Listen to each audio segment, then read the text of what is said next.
నమస్తే. Welcome to our channel. ప్రముఖ ఆధ్యాత్మికవేత్త, ఆస్ట్రాలజర్ అనంత శర్మ గారు ఉన్నారు. వారితో మాట్లాడదాం. నమస్తే గురుగారు. నమస్తే అమ్మా. గురుగారు, అయితే చాలామంది అప్పుల బాధలతో, అప్పుల సమస్యలు చాలా వేధిస్తాయి. ఎంతవరకు దారితీస్తాయంటే ఆత్మహత్యలు చేసుకునే వరకు దారితీస్తాయి.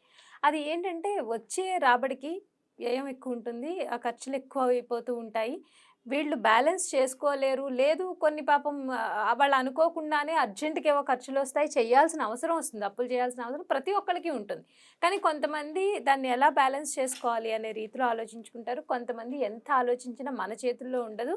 కొన్ని కొన్ని భగవంతుడిని ఆరాధించడం వల్ల కూడా ఇలాంటి సమస్యల నుంచి బయటపడగలరు.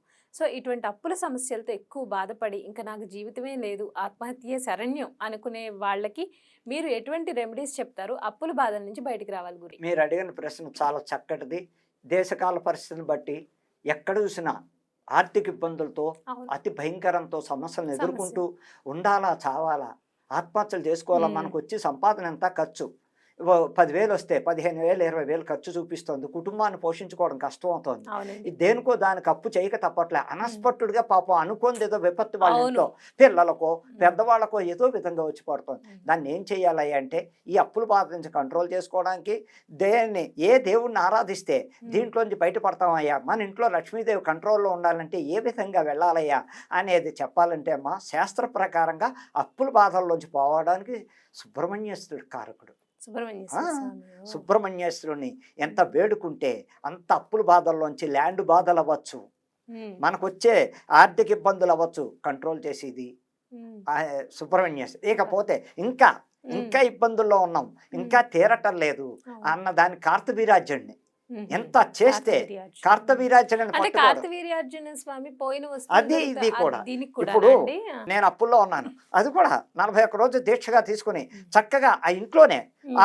అది కార్తవీర్యార్జునుడి చిత్రపటం పెట్టుకుని హ్మ్. ఆయనకి 41 రోజు విడవకుండా చేసుకోవడం వల్ల కూడా అప్పుల బాధ నుంచి బయటపడడానికి అవకాశం ఉంది. అలాగే అంటే ఆ స్తోత్రం చదవాలని చెప్తున్నారా మీరు? అదే కార్తవీర్యార్జున స్వామి స్తోత్రం కార్తవీర్యార్జున చదవాలి. స్తోత్రం అలాగే పుస్తకం ఉంటుంది. ఆహా! ఆ నామాలు ఆ నామాలు. 11 నామాలు ఉంటే హ్మ్. 11 నామాలు చదువుకుని చక్కగా కార్తవీర్యార్జునుడికి నచ్చిన నివేదన పళ్ళు ఎక్కువ పెట్టడం వల్ల యాపిల్ అవ్వచ్చు, రకరకాల అరటిపళ్ళు, ఏదైనా బెల్లం ముక్క, హ్మ్. ఏదైనా స్తోమత మించి చక్కగా అలా పాటించడం వల్ల ఉదయమే చక్కగా 7, 6 అయ్యేసరికి అయిపోయేటట్టు చేసుకుంటే ఇంకా తొందరగా ఓహ్! మేలుకుంటారు. హ్మ్. హ్మ్. కాదండి కుదరని పక్షంలో 9 అయ్యేసరికైనా అవగొట్టుకుంటే ఈ భగవంతుడు ఆ కార్తవీర్యార్జునుడిని నమ్ముకుని ఆ స్తోత్రం పఠించుకుంటూ సుమంతో సుమంతో కార్తవీర్యార్జునాయ నమః, సుమంతో సుమంతో కార్తవీర్యార్జునాయ నమః అంటూ ఆ భగవంతుడిని వేడుకుంటూ చక్కగా, ఇకపోతే సుబ్రహ్మణ్యేశ్వరుడికి ఎప్పుడు కూడా ఏ షష్ఠి తిథి కానీ, పంచమి తిథి కానీ వచ్చినప్పుడల్లా ప్రతి షష్ఠికి, ప్రతి నెల వచ్చే షష్ఠికి వాళ్ళు సుబ్రహ్మణ్యేశ్వరుడికి అభిషేకాలు చేయించుకుని, హ్మ్. స్కందగిరి ఉంది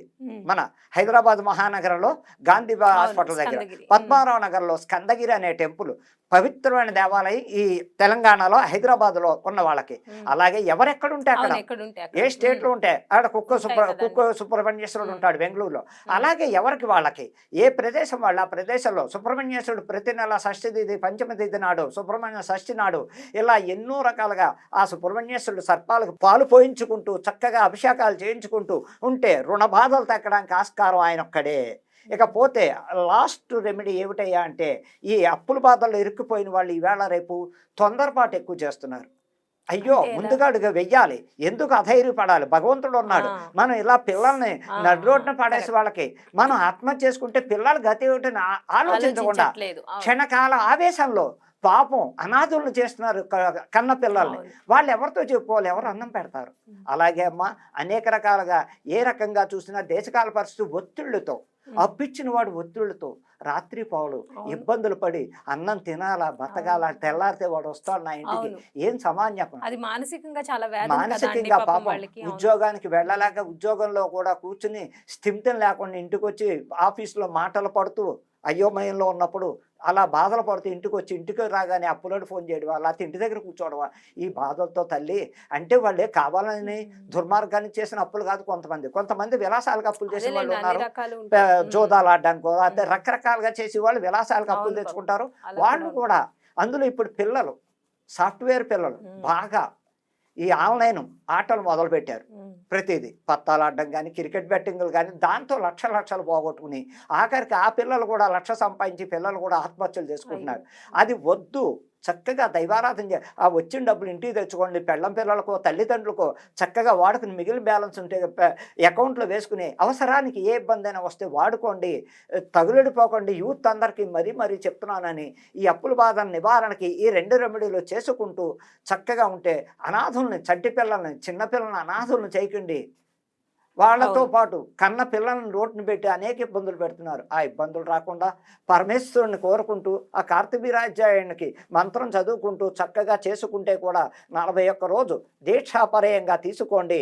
ఆందోళన పడకండి, టెన్షన్లు పడకండి, సర్దుబాట్లు చేసుకోవడానికే ప్రయత్నించండి. కానీ భయపడిపోకండి. 1000 ఇచ్చి 10,000 అయిందన్న వాళ్ళు వసూలు చేసి భయపెట్టి వాళ్ళు ఉన్నారు.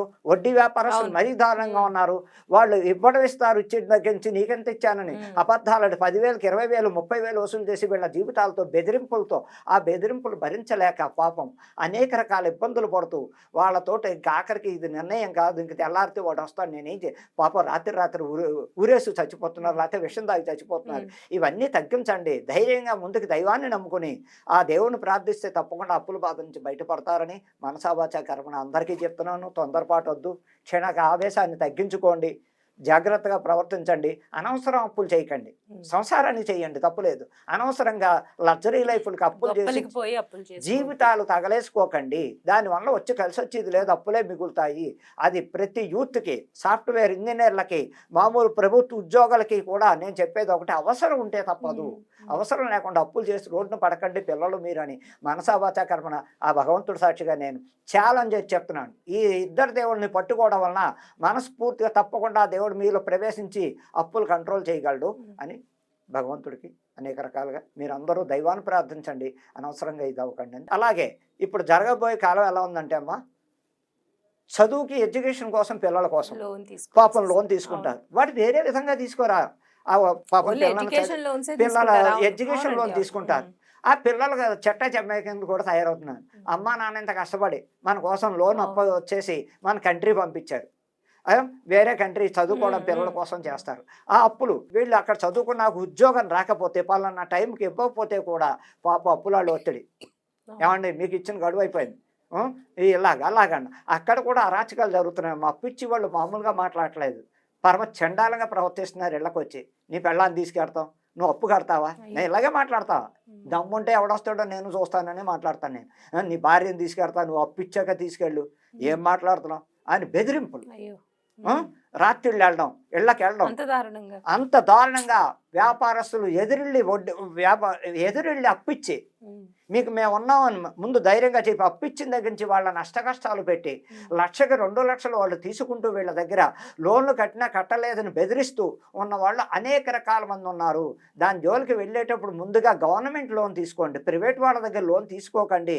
ఆ లోన్ ఇచ్చిన వాళ్ళు ఎలాంటి వాళ్ళు మనకు తెలియదు. అందుకని ముఖాముఖిగా